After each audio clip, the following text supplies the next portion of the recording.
नमस्कार दोस्तों, आज हम बात करेंगे बॉलीवुड और दक्षिण भारत सिनेमा की उस प्यारी और चुलबुली अभिनेत्री की जिसकी मुस्कान में मासूमियत और जिसकी अदाओं में सादगी है और जिसके अभिनय में सच्चाई झलकती है।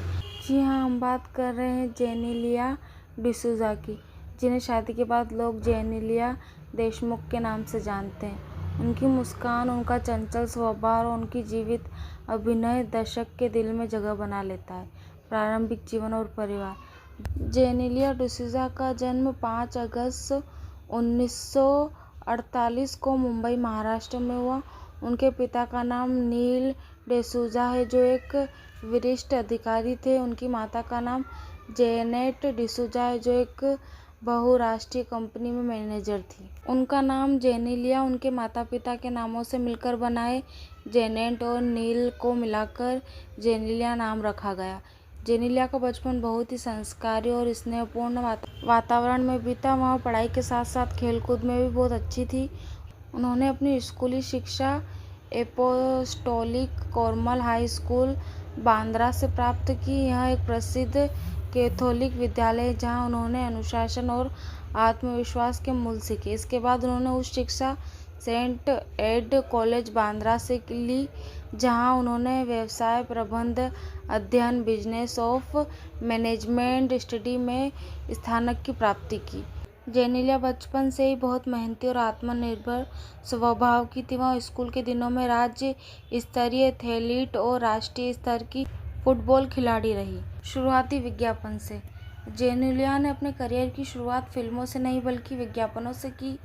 उनका पहला बड़ा विज्ञापन था पार्क पेन का। इसमें उनके साथ अमिताभ बच्चन थे। यह विज्ञापन बहुत प्रसिद्ध हुआ और यहीं से लोगों ने जेनेलिया को पहचानना शुरू किया।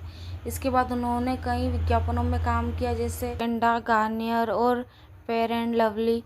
फिल्मी करियर की शुरुआत। साल 2003 में जेनेलिया को अपनी पहली हिंदी फिल्म तुझे मेरी कसम मिली। इस फिल्म में उनके साथ रितेश देशमुख थे, जो उनकी पहली फिल्म के हीरो भी बने।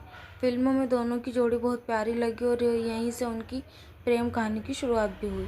उसी साल उन्होंने तमिल फिल्म बॉयज में काम किया, जो युवाओं के बीच काफ़ी लोकप्रिय हुई।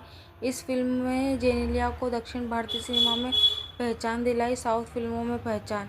जेनेलिया को सबसे ज़्यादा सफलता तेलुगु फिल्मों से मिली। उनकी फिल्म बोम्बारिल्लू बहुत बड़ी हिट रही।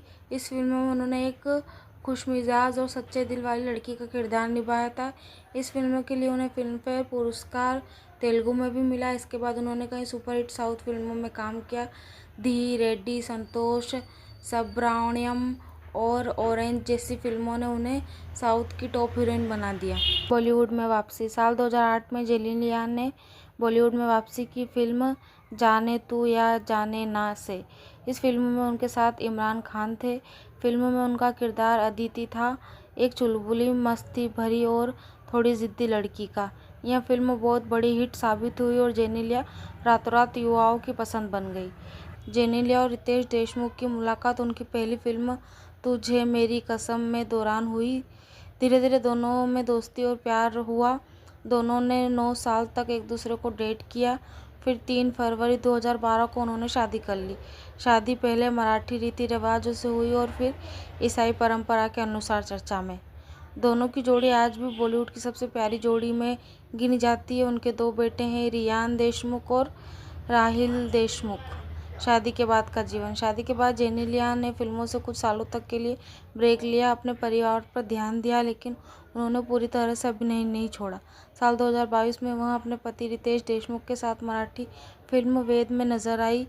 यह फिल्म बहुत बड़ी हिट साबित हुई और लोगों ने जेनेलिया के अभिनय की खूब तारीफ की। व्यक्तित्व। जेनेलिया बहुत ही साधारण, खुशमिजाज और पारिवारिक स्वभाव की है। वहाँ जहाँ भी जाती है मुस्कान के साथ लोगों का दिल जीत लेती है। वह अपने जीवन में हमेशा सादगी और सकारात्मक सोच रखती है। उनके यही खूबी और उन्हें बाकी अभिनेत्रियों से अलग बनाती है। पुरस्कार। जेनेलिया ने अपने करियर में कई पुरस्कार जीते, जैसे फिल्मफेयर पुरस्कार तेलुगु में, नंदी विशेष जूरी पुरस्कार, संतोषम पुरस्कार सर्वश्रेष्ठ अभिनेत्री। इसके अलावा उन्हें कई दक्षिण भारतीय अवार्ड समारोह में सम्मानित किया गया। निष्कर्ष। जेनेलिया डिसूजा एक ऐसी अभिनेत्री है जिन्होंने मेहनत, सादगी और मुस्कान से लाखों लोगों का दिल जीता। वह न केवल एक सफल अभिनेत्री है बल्कि एक अच्छी इंसान, पत्नी और माँ भी है। उनकी ज़िंदगी हमें यह सिखाती है कि सफलता के साथ साथ सादगी और परिवार का महत्व भी कभी कम नहीं करना चाहिए। जेनेलिया आज भी अपनी मासूमियत और सादगी के लिए लाखों लोगों के दिलों में बसती है। समापन। जेनेलिया की मुस्कान और जीवन कहानी हमें ये सिखाती है कि जीवन में चाहे कितनी भी ऊंचाइयां मिले, हमें हमेशा अपने मूल्यों और परिवार से जुड़े रहना चाहिए। धन्यवाद दोस्तों। अगर आपको हमारी वीडियो अच्छी लगी है तो लाइक, सब्सक्राइब एंड कमेंट।